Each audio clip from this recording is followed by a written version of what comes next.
My name is Yael Friedman, and I am one of this year's International Visitors Fellows at Agahozo Shalom Youth Village, a residential living, learning, and healing community for orphaned and vulnerable high school youth in Rwanda. The village was created in response to the orphan crisis that resulted from the 1994 genocide against the Tutsi in Rwanda. The fellows offer new perspectives, share new cultures, thereby exposing our kids to diverse communities and a world outside of Rwanda.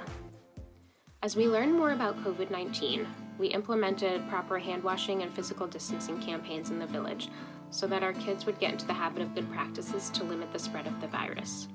After the first case was confirmed on March 14th, the Rwandan government announced that all schools were closed. Soon after, the Rwandan government announced that the airport would be closed and the borders would close soon after, so it became clear to the fellows that we needed to leave.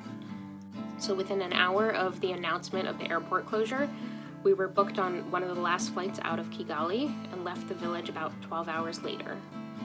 The hardest part for me was not being able to tell my ASYV family that I was leaving in person. I decided to become a fellow for two reasons. The first is our powerful mission and the direct impact that we have on the lives of so many children and young adults. And the second, my background is in Holocaust and genocide studies. I wanted an opportunity to live in and learn from a community that had experienced contemporary mass atrocity, and I wanted to gain a better understanding of the life and culture of Rwandans who continue to live with the legacy of genocide in their communities. I am fortunate to have several projects on which I can work remotely, so I am in close communication with staff and kids from the village on a regular basis. I'm working on projects to strengthen the visitor program and to increase visitation in the coming years. Many of our students are immunocompromised and return to very vulnerable situations, so their health and safety is our primary concern right now. Since our kids left, I've been in touch with as many of them as possible, as often as possible, through Facebook and WhatsApp.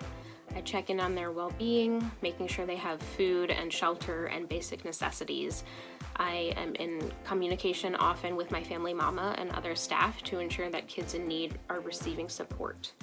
I help them practice English and offer assistance in any other way that I can.